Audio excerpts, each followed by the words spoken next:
नमस्कार, दृष्टि आईएएस के यूट्यूब चैनल पे आपका फिर से स्वागत है। मेरा नाम है संजूर और आज हम आपके लिए फिर से प्रैक्टिस क्वेश्चंस के एपिसोड 2 को लेकर आए हैं। एपिसोड 1 आप लोगों ने देखा है, बहुत लोगों ने कमेंट भी किया था कि यह एपिसोड बहुत अच्छा रहेगा 2024 के लिए, लेकिन कुछ लोगों का कहना है कि ऐसा क्वेश्चन नहीं पूछा जा रहा है, इससे थोड़ा डिफिकल्ट पूछा जा रहा है या हाई लेवल पूछा जा रहा है। तो मैंने आपको पहले ही एपिसोड में बताया कि यह जो एपिसोड है, यह जो प्रैक्टिस सीरीज है, ये पूरा आपके 2024 तक चलेगा। तो कहीं ना कहीं आपको कॉन्सेप्ट से मतलब धीरे धीरे आपको सिखाने की कोशिश करेंगे कि आप धीरे धीरे सीखें। अचानक से हाई लेवल क्वेश्चंस, बहुत डिफिकल्ट क्वेश्चंस लेके आ जाएंगे तो जो बच्चे सीख रहे हैं उनको समझ में नहीं आएगा।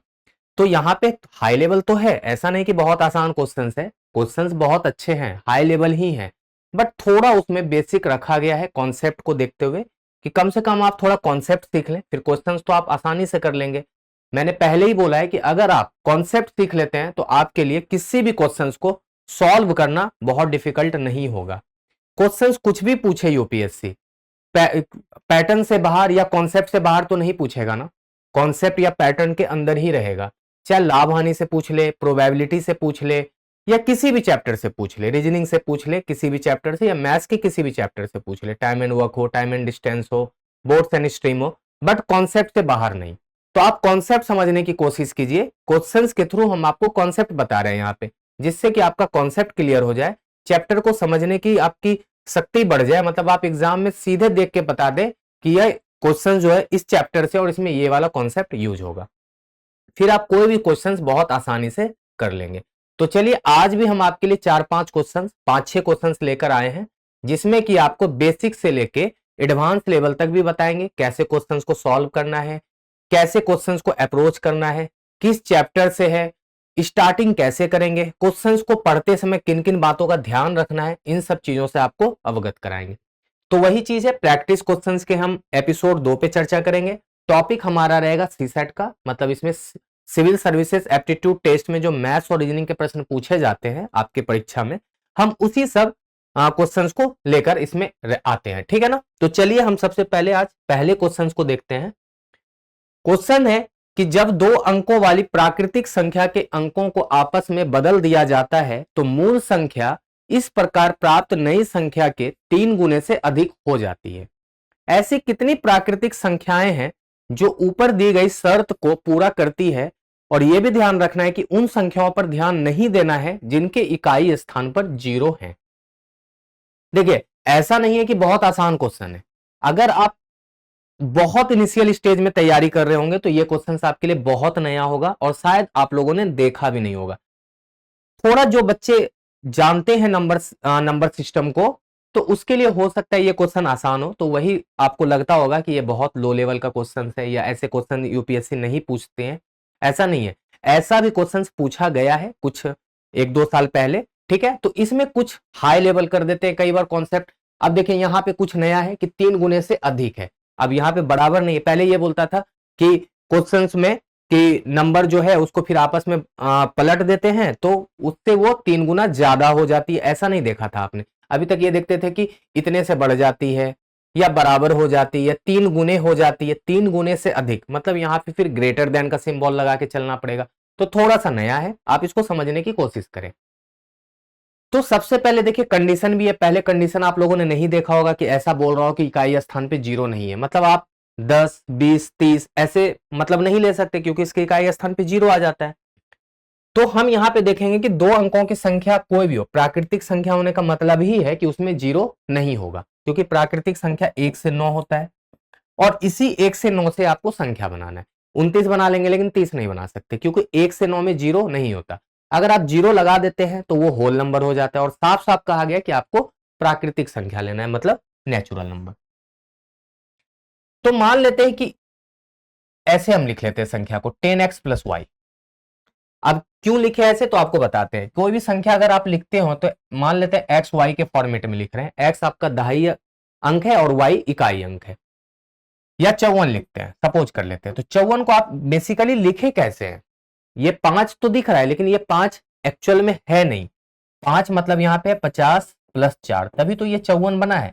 और 50 का मतलब होता है 5 × 10 और 4 का मतलब होता है 4 × 1, 1 क्यों, क्योंकि इकाई स्थान पे, 10 क्यों, क्योंकि दहाई स्थान पे। तो उसी तरह अगर x और y को लिखेंगे हम लोग तो कैसे लिखेंगे, 10 into X plus Y into 1। 1 क्यों, क्योंकि y इकाई स्थान पे है, और 10 से गुना क्यों, क्योंकि x दहाई स्थान पे। इसलिए हम लोग सीधा सीधी यहां पे लिख लिए 10x प्लस वाई। ये तो है ओरिजिनल नंबर। अगर इसको पलट देते हैं, पलटने का मतलब है कि अब इसको लिखेंगे आप लोग yx। जब yx लिखेंगे तो ये हो जाएगा 10 into Y plus X into 1। तो ये हो जाता है 10y प्लस एक्स। मतलब पलटने के बाद संख्या बन जाती है 10y प्लस एक्स। मतलब अगर संख्या 54 था तो अब हो गया ये 45। ठीक है, इकाई के स्थान पे 5 आ गया और दहाई के स्थान पे 4 आ गया। तो ये बन गया 10y प्लस एक्स। अब कंडीशन देखते हैं। कह रहा है कि मूल संख्या का मतलब ओरिजिनल नंबर नई संख्या से 3 गुने से अधिक है। 3 गुने से अधिक कहने का मतलब है कि इसको 3 से गुना करने के बाद भी ये अधिक है। यही कह रहा है ना कि इसको 3 से गुना कर भी दीजिएगा ना तो ये फिर भी अधिक है। कितना अधिक है ये नहीं पता, पहले पता चल जाता था कि 50 अधिक है तो हम लोग यहाँ पे 50 भी जोड़ लेते थे और बहुत आसानी से एक्स और वाई का मान पता लग जाता था या रेशियो पता लग जाता था। यहाँ पे आप नहीं बता पाएंगे तो हम इसको लिखेंगे 10x प्लस वाई और ग्रेटर देन तो रहेगा ही, और यहाँ पे हो जाएगा 30y और प्लस 3x। जब आप इसको सॉल्व करेंगे, दोनों को इधर ले आइए तो 10 में 3 चला जाएगा तो ये हो जाएगा 7x, और y में 30x कम हो जाएगा तो हो जाएगा 29y, और ग्रेटर देन 0, क्योंकि कुछ नहीं बचा तो उधर 0 हो गया। मतलब इस दोनों को जब आप सॉल्व करेंगे तो वो हमेशा 0 से बड़ा होना चाहिए। 0 से बड़ा का मतलब 1 से तो हो सकता है, 1 2 कुछ भी आए लेकिन 0 से बड़ा होना चाहिए। अब यहाँ पे कंडीशन x और y के बारे में आपको सोचना है कि x का मान यहाँ पे क्या हो सकता है और y का मान यहाँ पे क्या हो सकता है।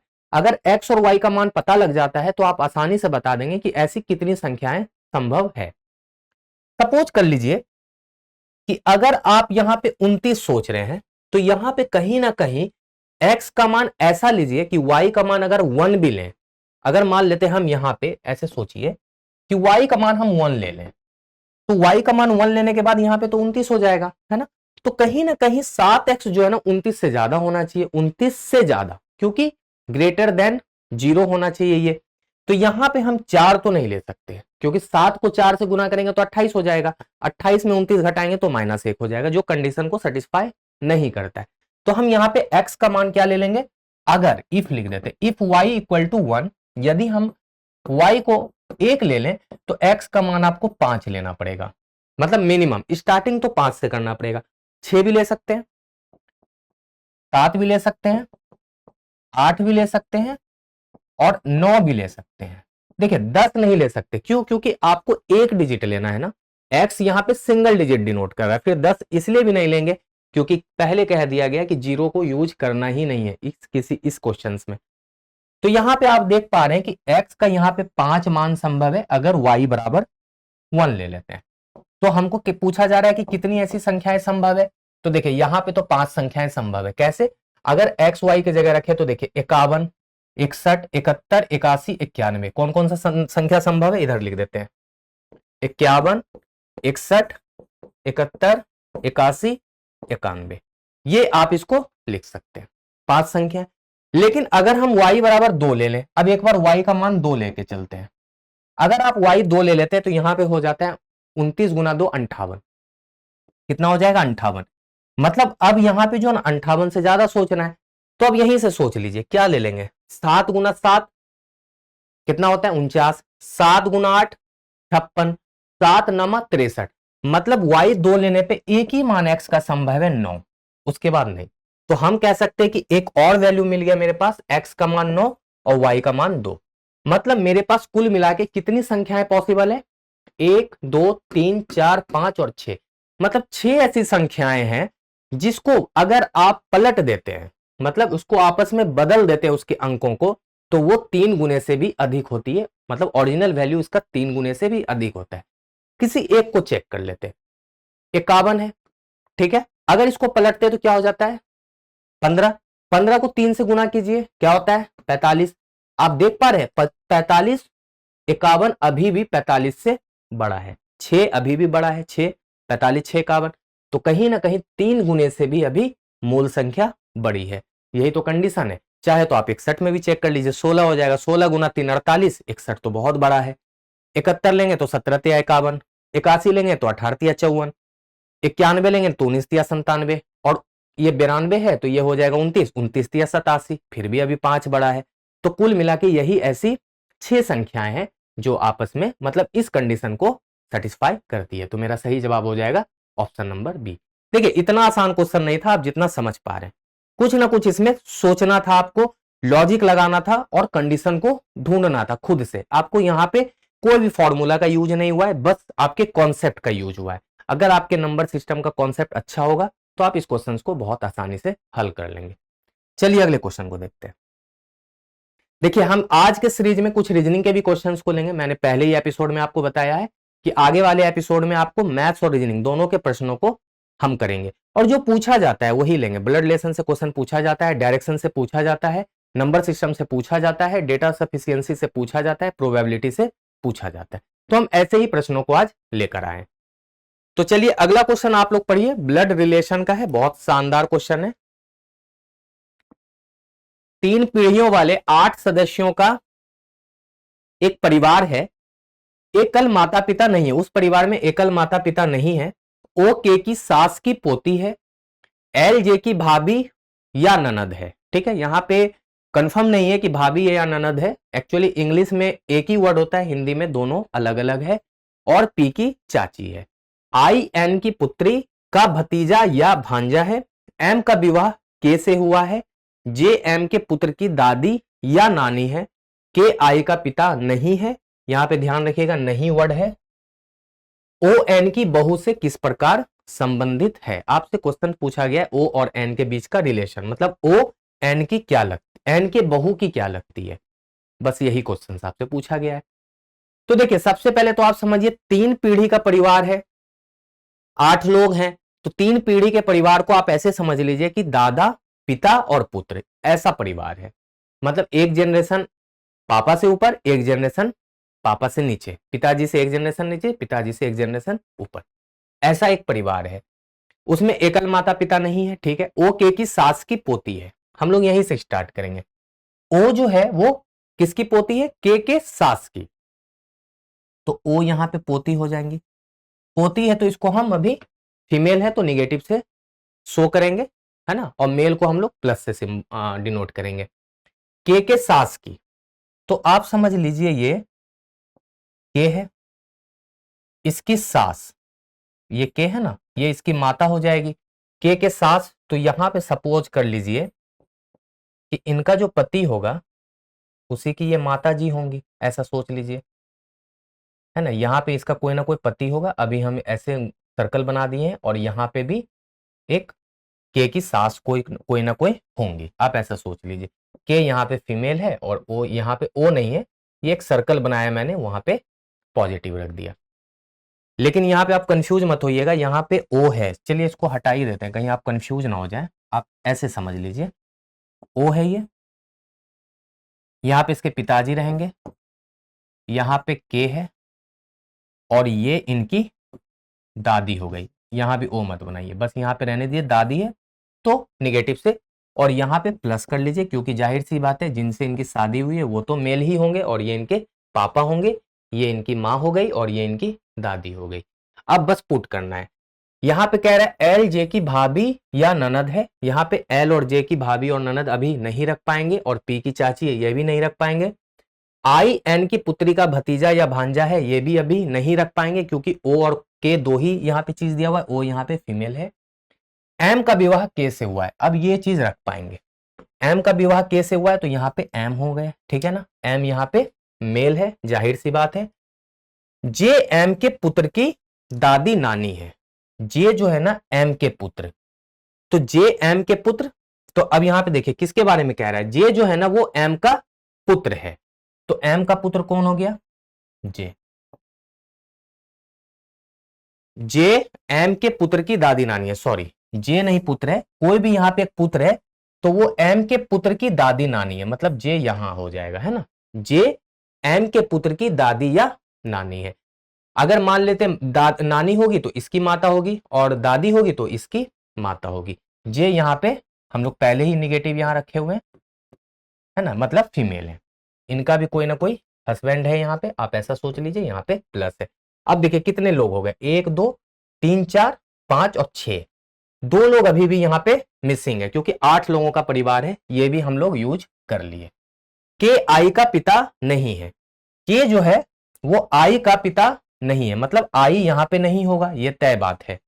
अब हम लोग ऊपर से चलते, कोशिश करते यहां से, एल जे की भाभी या ननद है, तो एल यहां पे फीमेल हो गई, जो भी हो भाभी या ननद हो सेम जनरेशन में आएंगे, ये भी तय हो गया। और पी की चाची है, पी की चाची होने का मतलब कि यहां पे कहीं ना कहीं पी है, और पी यहां पे क्या है अभी हमको नहीं पता है, इसको छोड़ देते, पी की चाची हो गई है, ठीक। अब है आई जो है एन की पुत्री का भतीजा या भांजा है, एन की पुत्री, तो एन की पुत्री आई जो है एन की पुत्री का भतीजा या भांजा है, तो एन यहां पे कहां रखेंगे हम लोग, यहां पे रख दें, एन की पुत्री, एन की पुत्री मान लेते ये हो, और आई इसका भतीजा या भांजा है, मतलब आई हम लोग यहां रख देते हैं, ठीक है। तो अब देखिए मेरा 8 लोग हो गए, 1 2 3 4 5 6 7 और 8, सारा कंडीशन आपने सेटिस्फाई करा दिया, क्लियर हो गया। एन और जे आपस में पति पत्नी है, एम और के आपस में पति पत्नी है, एल जे की भाभी या क्या नाम है ननद कुछ भी हो सकती हैं, यहां पे ओ और आई एम और के मतलब एम की पुत्री और पुत्र हैं, ये सारे लोग आपस में मतलब ये हो गए, मतलब आप इसको अरेंज कर लिए। उसके बाद आपसे पूछा जा रहा है कि ओ एन की बहू से किस प्रकार संबंधित है।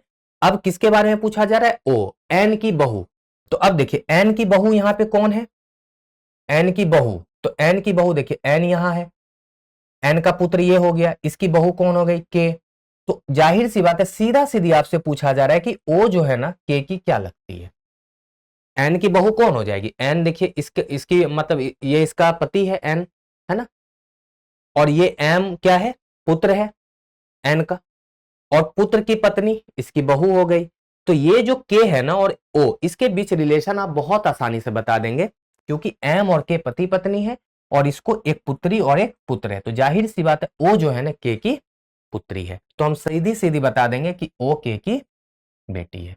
बहुत थोड़ा सा क्रिटिकल था इसलिए क्योंकि यहां पे भाभी नानी दादी नानी कंफर्म नहीं बताया जा रहा था, यहां भी भतीजा भांजा, तो थोड़ा सा कंफ्यूज कर रहा था, लेकिन अच्छा क्वेश्चन था रक्त संबंध का, ब्लड रिलेशन का, तो आप ऐसे क्वेश्चंस को भी करेंगे, इतना आसान भी नहीं था, थोड़ा सा अगर आप गलती करेंगे, अगर मान लेते एन यहां आ जाता, गलती से आई ऊपर चला जाता, तो आपका सारा खेल खराब हो जाता, तो आप इसको थोड़ा ध्यान से करेंगे। चलिए अब है डायरेक्शन का क्वेश्चन, ये भी रीजनिंग का है और लंबा चौड़ा क्वेश्चन है, इसमें भी गलती होने की संभावना बहुत ज्यादा रहेगी, इसलिए ऐसे क्वेश्चंस को लिया गया है कि आप मतलब यूपीएससी अगर ऐसा क्वेश्चन देगा तो जाहिर सी बात है आपको कंफ्यूज करने के लिए देगा। सबसे पहले हम क्वेश्चन पढ़ेंगे कि बिंदु एम बिंदु जे के 16 मीटर पश्चिम में है, जो ए के 6 मीटर पूर्व में है। देखिए जो जो वर्ड यूज होता है वो कहीं ना कहीं जो नियर बाय में जो होता है ना उसके लिए यूज होता है। बिंदु ओ बिंदु वाई के 20 मीटर दक्षिण में है, जो पी के 6 मीटर पूर्व में है। बिंदु सी बिंदु जे के 20 मीटर उत्तर में है। बिंदु टी बिंदु सी के 8 मीटर पूर्व में और बिंदु एच के 3 मीटर दक्षिण में है। बिंदु के बिंदु पी के 26 मीटर दक्षिण में है। बिंदु वाई बिंदु सी के उत्तर में और बिंदु एच के पश्चिम में है। तो पूछा जा रहा है कि बिंदु ए और बिंदु ओ के बीच न्यूनतम दूरी क्या है। न्यूनतम दूरी का मतलब मिनिमम डिस्टेंस, सबसे कम, है ना, लिस्ट, उसको बताना है। तो देखिए ऐसा क्वेश्चंस बनाने के लिए सबसे पहले कहां से स्टार्ट करते हैं, जहां से क्वेश्चंस लिखा गया है। तो हम यहाँ पे सबसे पहले पहले स्टेटमेंट को लेते हैं और इसको अंडरलाइन कर देते हैं, क्योंकि कई बार आपको स्टेटमेंट स्किप भी करना पड़ेगा।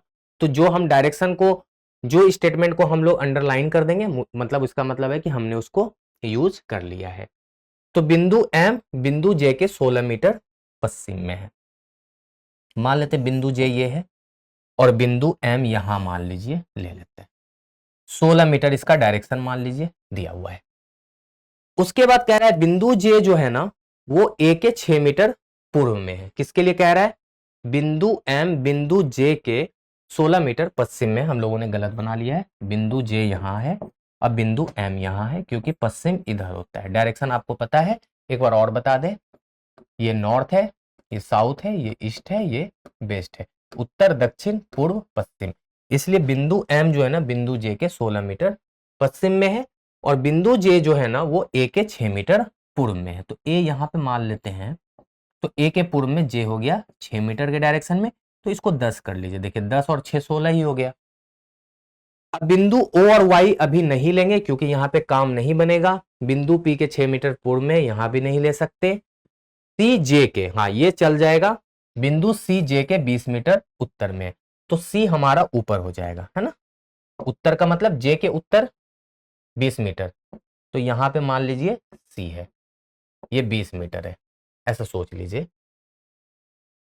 उसके बाद है बिंदु बिंदु टी जो है ना सी के 8 मीटर पूर्व में है। अब देखिए पूर्व सी का कहां होगा, उधर होगा, तो हम लोग सी को इधर बना ले और टी यहां पे रख दें।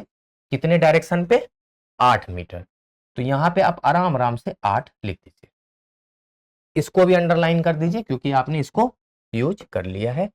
और भी अभी बचा हुआ है, बिंदु टी जो है ना एच के 3 मीटर दक्षिण में है, तो एच के 3 मीटर दक्षिण का मतलब यहां पे एच हो जाएगा, ऐसा सोच लीजिए, और यहां 3 मीटर ले लीजिए। कह रहा है ना बिंदु टी बिंदु सी के 8 मीटर पूर्व में और बिंदु एच के 3 मीटर दक्षिण में है, तो एच के दक्षिण में टी और सी के पूर्व में भी टी। हो गया ये क्लियर, यहां तक आपने कर ली। अब है बिंदु पी के 26 मीटर दक्षिण में है। अभी यहां पे हम नहीं ले सकते, अब शुरू में चले जाए, क्या कुछ काम बनेगा। ओ और वाई, अभी वाई के बारे में भी जानकारी नहीं हुई है। अब यहां देखते हैं, लास्ट इस डायरेक्शन को देखते हैं। बिंदु वाई बिंदु सी के उत्तर में, बिंदु सी के उत्तर में और एच के पश्चिम में। देखिए एच के पश्चिम और सी के उत्तर, मतलब ये कहीं ना कहीं इसके सीधा और इसके सीधा यहां पे है। कौन, बिंदु वाई, तो यहां हम लोग वाई को रख देते हैं और ये भी मेरा काम इसका भी हो गया क्लियर। अब हमसे पूछा जा रहा है कि ए और ओ के बीच में न्यूनतम दूरी। अभी ओ हमारा पता नहीं लगा लेकिन अब लग जाएगा। यहां से बिंदु ओ बिंदु वाई के 20 मीटर दक्षिण में है, तो कौन, वाई के 20 मीटर दक्षिण का मतलब देखिए 3 यहां, तो 17 यहां पे ले लीजिए, लगभग यहां तक ये 17 हो जाएगा क्योंकि टोटल 20 है। इसको 20 की जगह यहां 3 और यहां 17 कर देते हैं, तो टोटल 20 हो गया। तो यहां पे कौन है मेरा, ओ। ठीक है, यहां पे ओ हो गया, सपोज कर लीजिए यहां पे ओ है ना, 17 यहां 3 यहां 20 हो गया कुल। उसके बाद आपसे क्या बोला जा रहा है, एक चीज और छूट रहा है यहां दक्षिण में, जो बिंदु पी के 6 मीटर पूर्व में है, कौन, वाई। बिंदु किसके पूर्व में है, पी के 6 मीटर पूर्व में, तो 6 मीटर पूर्व का मतलब आप यहां से समझ लीजिए कौन है, कौन सा बिंदु है, पी के, तो यहां पे हम लोग पी लिख देते हैं यहां 6। हालांकि इसकी जरूरत नहीं थी लेकिन कोई बात नहीं है, और 6 का मतलब है ये कहीं ना कहीं एकदम इसके सीधा होगा, है ना, यहां भी 6 यहां भी 6, रहने दीजिए। अब आपसे पूछा जा रहा है ए और ओ के बीच न्यूनतम दूरी, बस ये बता देना है आपको, क्लियर। देखिए ये आपका राइट ट्राइंगल बन गया, यहां से यहां का डायरेक्शन 6 है, यहां का डायरेक्शन 3 है, तो इसका डायरेक्शन आप बहुत आसानी से बता देंगे। AO बराबर क्या हो जाएगा, under root base plus height का स्क्वायर, तो 6 स्क्वायर प्लस 3 स्क्वायर। जब आप इसको सॉल्व करेंगे तो ये 36 प्लस 9 45 हो जाएगा, और इसको भी सॉल्व करेंगे तो ये हो जाएगा 3√5 मीटर, और यही मेरा सही जवाब है, 3√5 मीटर। ठीक है, थोड़ा सा अगर पेशेंस के साथ इस क्वेश्चन को नहीं बनाते तो पक्का कहीं ना कुछ पॉइंट मिस होगा और गलती होने की संभावना बहुत ज्यादा हो जाएगी। इसलिए देखिए एग्जाम आपका ऑफलाइन होता है, पेन आपके पास होता है, जो भी आप लाइन को यूज करें, जो भी आप स्टेटमेंट को यूज करें उसको अंडरलाइन कर दें या उसको काट दें कि मैंने इस स्टेटमेंट को यूज कर लिया है, और जो नहीं यूज हुआ है उसको आप वैसे ही छोड़ दें, जिससे ये पता लगे लास्ट में कि ये बचा हुआ है और इसको अब यूज करना है। तो कुल मिलाकर मेरा सही जवाब है 3√5 मीटर। चलिए अगले क्वेश्चन को देखते हैं। देखिए प्रोबेबिलिटी का क्वेश्चन है, अभी आपको बताया था कि हम एक प्रोबेबिलिटी के भी क्वेश्चंस को लेंगे क्योंकि एग्जाम में प्रोबेबिलिटी के क्वेश्चंस आजकल पूछे जा रहे हैं। क्वेश्चन डिफिकल्ट नहीं होता, बस लॉजिकल होता है समझने का, उसमें आपके कॉन्सेप्ट को देखा जाता है कि आप क्वेश्चंस को कितनी जल्दी समझ पाते हैं। हालांकि एक लाइन और 1 सेकंड में बनने का क्वेश्चन होता है, 1 सेकंड में तो नहीं बनेगा, मतलब आप ये भी ना कहें कि 1 सेकंड में तो कैसे बना ही पाएंगे, मतलब इतना है कि 1 मिनट से कम समय, 30 से 40 सेकंड में तो जरूर बना लेंगे। एक थैले में 3 मैजेंटा गेंद, 5 हरी 7 नीली गेंद है। 2 गेंद बिना प्रतिस्थापन के, प्रतिस्थापन के बिना का मतलब आप बाद में गेंद वापिस नहीं रखेंगे, एक एक करके पहले एक निकालते फिर दूसरा निकालते, मतलब एक साथ 2 नहीं निकाला गया है। यदि पहली गेंद मैजेंटा रंग की ही निकलती है तो बैग में मैजेंटा रंग की 8 गेंद और डाल दी जाती है। तो आपको यही बताना है प्रोबेबिलिटी कि निकाली गई दोनों गेंदें मैजेंटा रंग की है। मतलब समझ पाए क्वेश्चन कि एक थैला है, 3 मैजेंटा है, 3 आपके पास मैजेंटा गेंद है थैले में, 5 हरी है, उसके बाद आपका 7 नीली है। तो टोटल गेंद कितनी हो गई? 5 7 5 12 3 15, 15 गेंद है। अब कहा गया 2 गेंद निकालिए, आपने थैले में हाथ डाला, एक गेंद निकाला। कहा गया कि अगर आपने गेंद निकाला हो पहला और वो मैजेंटा ही निकल जाए तो बैग में 8 मैजेंटा के बॉल को और डाला जाता है, मैजेंटा रंग के बॉल को और डाल दिया जाता है। तो आपसे ये पूछा जा रहा है कि आप बताइए कि दोनों गेंद मैजेंटा हो, ऐसी क्या संभावना है। तो आप ऐसे सोचिए कि सबसे पहले आपने जो निकाला 3 मैजेंटा है, 3 में से कोई एक मैजेंटा निकलेगा, है ना। 3 में से अगर मैजेंटा को हम लोग निकालेंगे तो एक मैजेंटा निकालने की प्रोबेबिलिटी क्या होगी कि 3 मैजेंटा 15 में से, यही होगा ना, 3/15। इतना तो आप पढ़े ही होंगे ना, 3/15। उसके बाद आपने क्या किया, मतलब जो एग्जामिनर है उसने क्या किया, अगर मैजेंटा निकला होगा तो 8 गेंद और डाल दिया मैजेंटा का। तो अब देखिए एक आपने निकाल लिया है और प्रतिस्थापन के बिना है तो अब उसको आप नहीं रखेंगे अंदर। तो अब गेंद कितना बच रहा है बॉक्स में? 14। 15 में एक तो आपने निकाल लिया, 14। 8 और डाला गया, क्यों? क्योंकि मैजेंटा कलर ही निकला है मेरा। तो 14 8 22। अब 22 में से फिर से आपको एक बॉल निकालना है और वो बॉल कौन सा निकालना है? मैजेंटा। अब मैजेंटा कितना है बॉक्स में? देखिए एक 3 में से आपने एक निकाल दिया तो बचा 2 और 8 गेंद मैजेंटा ही डाला गया तो 10, मतलब 10 में से एक ही निकलेगा, तो मतलब 10/22। जब आप इसको सॉल्व करेंगे तो आपका उत्तर पता चल जाएगा। देखिए 3 5 15, 5 दूना 10 और 2 से 11, मतलब 1/11 जो है ना, यही प्रोबेबिलिटी है दोनों गेंदें मैजेंटा की, मतलब मैजेंटा निकलने की प्रोबेबिलिटी क्या है? 1/11। मतलब इस क्वेश्चन को देखते हुए, इस क्वेश्चन के अकॉर्डिंग जो आंसर है मेरा वो 1/11 है, क्योंकि यहां पे 8 गेंद और रखा गया है। ये थोड़ा नया कॉन्सेप्ट है कि 8 डाल दिया गया। कंडीशन क्या था? अगर मैजेंटा निकलेगा तो 8 गेंद मैजेंटा के और डाल दिए जाएंगे। तो इस तरह मेरा जो उत्तर है वो है 1/11। ठीक है, तो कोई दिक्कत किसी को? तो चलिए अगले क्वेश्चन को देखते हैं, और ये अंतिम क्वेश्चन है और ये आपके डेटा सफिशियंसी से बहुत शानदार क्वेश्चन है, थोड़ा अलग है। 3 अंकों की संख्या का मान ज्ञात कीजिए, मतलब 3 अंकों की संख्या ज्ञात कीजिए, सीधा सीधी ये कह रहा है, जिसका इकाई अंक 3 और 7 से विभाज्य हो। मतलब कि 7 से वो संख्या विभाज्य भी हो और उसका जो अंतिम अंक है, मतलब यूनिट प्लेस पे 3 ही दिखना चाहिए, ऐसी कोई संख्या ले लीजिए। और पहला कथन है कि 3 अंकों की संख्या 9 से विभाज्य है, और दूसरा कह रहा है कि 3 अंकों की संख्या 21 से विभाज्य है। तो क्या पहले कथन से आप उत्तर दे पाएंगे इसका, कि ऐसी संख्या बता पाएंगे जिसका इकाई अंक 3 भी और 7 से विभाज्य हो? अगर आपके पास एक और कंडीशन है कि 3 अंकों की संख्या जो है ना वो 9 से भाग लग रही है, या दूसरा कंडीशन है, या दूसरा कथन है कि 3 अंकों की जो संख्या है वो 21 से विभाजित है, तब आपके पास एक 4 आपके पास ऑप्शन है कि कथन 1 में दिया गया जो आंकड़ा है या डेटा है वो अकेले उत्तर देने के लिए पर्याप्त है, लेकिन दूसरा अकेले उत्तर देने के लिए पर्याप्त नहीं है। दूसरा में ऑप्शन नंबर बी ये है कि कथन 2 में दिया गया डेटा अकेले उत्तर देने के लिए पर्याप्त है, लेकिन कथन 1 आपके लिए मतलब ये नहीं है, पर्याप्त नहीं है। तीसरा है कि कथन 1 और कथन 2 दोनों अकेले अकेले मतलब अलग अलग दोनों पर्याप्त है। चौथा है कि दोनों को मिलाकर भी आप उत्तर नहीं दे पाएंगे, मतलब दोनों भी कथन यहाँ पे हमारे लिए काम का नहीं है। तो देखिए हम इसको सॉल्व करने की कोशिश करते हैं। अगर थोड़ा आपको डिविजिबिलिटी रूल पता होगा तो आप बहुत आसानी से बना लेंगे।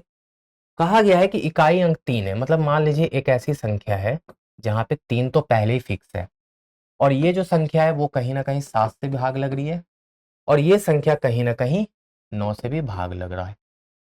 अच्छा, आप कभी ऐसा सुने हैं कि मान लेते हैं कोई संख्या 2 से भी भाग लग रहा हो और 5 से भी भाग लग रहा हो, तो आप क्या कहते हैं कि ऐसी संख्या जो 10 से भाग लगे ना वही 2 और 5 से भाग लगता है।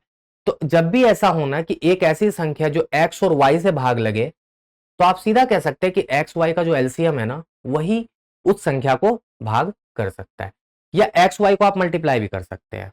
एलसीएम निकालना इसलिए बहुत अच्छा है क्योंकि हम लोग न्यूनतम को ज्यादा प्रीफर करते हैं। तो हम कह सकते हैं कि 7 और 9 का जो एलसीएम है ना क्या होता है, क्योंकि दोनों प्राइम नंबर है, सॉरी प्राइम तो नहीं है लेकिन दोनों अलग अलग नंबर है, दोनों में कोई कॉमन फैक्टर नहीं है, तो सीधा सीधी इसको गुना कर देंगे। मतलब 63 से जो संख्या भाग लगेगा ना, संख्या भाग लग जाए 63 से, वो कहीं ना कहीं 7 और 9 से भाग लगना ही है, तय बात है। तो बस अब हमको सीधा ये ढूंढना है, ये तीन अंकों की संख्या, लास्ट में 3 होना चाहिए और संख्या 63 से भाग लेगी। अब आप 7 और 9 को भूल जाइए। क्या आप यूनिक आंसर दे पाएंगे? डेटा सफिशियंसी में क्या है, आपको आंसर यूनिक देना चाहिए। तो क्या आप यूनिक आंसर दे पाएंगे? तो हाँ दे पाएंगे। कैसे? तो देखिए, आपको 3 अंकों की संख्या ढूंढना है, तो 63 को हम लोग क्या चीज से गुना करें, मतलब कौन सी ऐसी संख्या से गुना करें जो कि सीधा सीधी ऐसी संख्या प्राप्त हो जिसका यूनिट डिजिट है ना 3 हो। तो अगर मान लेते हैं हम लोग 63 को 11 से गुना कर दें, और ये भी ध्यान रखना है कि लास्ट डिजिट 3 हो, तो देखिए 1 से करेंगे नहीं, क्यों? क्योंकि 63 हो जाएगा, यूनिट डिजिट तो 1 आ जाएगा, लेकिन क्या होगा कि 2 ही अंकों की संख्या है, तो 2 से कर नहीं सकते क्योंकि यूनिट डिजिट 6 आ रहा है और 2 अंकों की संख्या है, तो छोड़ ही दीजिए। कम से कम आप कहां तक जाएं, 63 तिया 3 तिया 9, 6 तिया 18, यहां फिर 9 आ जाता है, काम नहीं बनेगा। 63 गुना 2 कितना हो जाएगा? 126, ये भी हमारे काम का नहीं है। तो आपको कम से कम कैसे इतना सोचना चाहिए कि यूनिट डिजिट पे 1 हो। तो अगर हम 63 को 11 से गुना करें, तो देखिए 11 तिया 33 और 11 6 66 और 3 69। तो देखिए 693 ही एक ऐसी यूनिक संख्या है इस कंडीशन को देखते हुए जो 7 और 9 से भी भाग लग रहा है और उसके यूनिट प्लेस पे 3 है। और ऐसी कोई संख्या है क्या? ढूंढ लीजिए आप। तो ऐसी और कोई संख्या फिलहाल यहां पे नहीं है। ठीक, तो हम इसको कह सकते हैं कि मेरा जो उत्तर है वो है 693। तो कुल मिला के हम कथन 1 से तो इस उत्तर को दे पाएंगे। क्लियर? कथन 1 से तो इस उत्तर को हम लोग दे पाएंगे। तो 63 को हम लोग किससे गुना किए? 11 से। क्लियर? अब हम लोग चलते हैं कि कथन 2 की ओर, कि 3 अंकों की संख्या जो है ना वो 21 से भाग लगे। अभी आप क्या किए थे? 9 और 7 का एलसीएम लिए थे। अब यहां पे आपको 21 और 7 का एलसीएम लेना है। 3 अंकों की संख्या अब भी यहां पे 3 यूनिट प्लेस पे रहेगा, तो 21 और 7 का जो एलसीएम है ना वो कहीं ना कहीं 21 ही होगा। एलसीएम क्या होगा? 21 होगा। तो कुल मिला के अब यहां पे क्या हो गया कि 21 से ऐसी कौन सी संख्या को गुना करे या ऐसे कौन से डिजिट को गुना करे जो लास्ट में यूनिट प्लेस दे। तो देखिए, अगर हम 21 को गुना करना शुरू करें तो जाहिर सी बात है 3 अंकों की संख्या लानी है। तो 21 गुना 9 कितना होता है? देखिए 1 गुना 9, 9 दूना 18, 189। वैसे भी नहीं ले सकते क्योंकि यूनिट प्लेस पे मेरा यहाँ पे क्या है? 9 है। तो 21 को अगर हम तो 13 से गुना करके देखें क्या, तो देखिए 13 गुना 1 13, 13 दूना 26 और 1 27, तो 273 तो आ जा रहा है। तो मेरा यहां पे तो काम बन गया आसानी से। लेकिन क्या हमको आंसर यूनिक चाहिए ना? मुझे आंसर यूनिक चाहिए, ऐसा तो नहीं कि और भी संभावनाएं हैं। देखिए आंसर बहुत ज्यादा आ रहा है एक ही स्टेटमेंट से, तो समझ लीजिए आपका वो मतलब उत्तर देने के लिए पर्याप्त नहीं है, क्योंकि डेटा सफिशियंसी में रूल क्या है कि आपका उत्तर यूनिक होना चाहिए, मतलब एक ही आंसर होने की 273 भी हो रहा है, 283 भी हो रहा है, 293 भी हो रहा है, तो गलत हो जाएगा। अगर हम 21 को 23 से गुना कर दें, तो देखिए 23 गुना 1 23, 2 23 दूना 46 और 2 48। अब 483 भी तो सेटिस्फाई कर रहा है क्योंकि यूनिट प्लेस पे 3 है और ये संख्या 7 और 21 से भी विभाजित है। 7 6 के 42, 6 सब ठीक है, आराम से हो जाएगा। अगर 21 को 33 से भी गुना करें तो यहां भी काम बन जाएगा। तो 33 का 33, 3 33 दूना 66 और 3 69, यहां भी देख रहे हैं ठीक है, काम बन गया। 21 गुना 43 भी कर लीजिए, 43 1 43 4 43 दूना 46 और 4 90, 903। अब 21 को 53 से गुना कर दीजिए, तो 53 से अब संभव नहीं है क्योंकि वो फिर 4 डिजिट में चला जाएगा। तो कोई दिक्कत नहीं, फिर भी यहाँ पे देखिए कितनी संभावनाएं, 1 2 3 4, 4 संभावनाएं हैं। तो 4 संभावनाएं हैं तो मतलब उत्तर यूनिक नहीं आ पाया।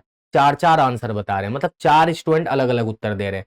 तो ऐसे उत्तर को हम कंसिडर नहीं करते, तो ऐसे कथन को ही कंसिडर नहीं करेंगे। तो सीधा सीधी कहेंगे कि केवल कथन 1 में दिया गया डेटा अकेले उत्तर देने के लिए पर्याप्त है, जबकि कथन 2 में दिया गया डेटा अकेले उत्तर देने के लिए पर्याप्त नहीं है। तो आज जो हम लोग 5-6 क्वेश्चन किए हैं वो कहीं ना कहीं एग्जाम के लिए बहुत ही महत्वपूर्ण साबित हो सकता है। हो सकता है कि एज इट इज ना आवे क्वेश्चंस, और ऐसा भी नहीं कि एज इट इज आ जाता है, आपको इसलिए कराया जाता है प्रैक्टिस क्वेश्चंस क्योंकि कहीं ना कहीं इससे रिलेटेड या इसके कॉन्सेप्ट को देखते हुए क्वेश्चंस पूछा जा सकता है। और आपको पता है कि ऐसे क्वेश्चंस पूछे गए हैं प्रीवियस ईयर में डेटा सफिशियंसी से, नंबर्स से, कि x plus Y greater than equal to 3, तो फिर 2 कथन दिया रहता था, तो उसी पे आधारित है ये कहीं ना कहीं क्वेश्चन। तो चलिए आप अपनी तैयारी को करते रहिए। प्रैक्टिस क्वेश्चंस का मकसद ही है कि आपको जीरो लेवल से तैयारी कराया जाए, जिससे आप बहुत कुछ सीख सकें सीसेट में, क्योंकि आजकल सीसेट का पेपर बहुत डिफिकल्ट होता जा रहा है, क्वालिफाई करना भी मुश्किल हो रहा है लोगों के लिए। तो आप कोशिश कीजिए, आपके पास 1 साल का समय है, तो आप धीरे धीरे सीखने की कोशिश कीजिए। प्रैक्टिस में ये नहीं होगा कि सीधे आप हाई लेवल क्वेश्चंस को सॉल्व करें, फिर आप सीख नहीं पाएंगे। तो सीखने के लिए ये बेस्ट है, आप यहां से सीखिए। तो चलिए मिलते हैं अगले वीडियो में, आज के लिए शुक्रिया।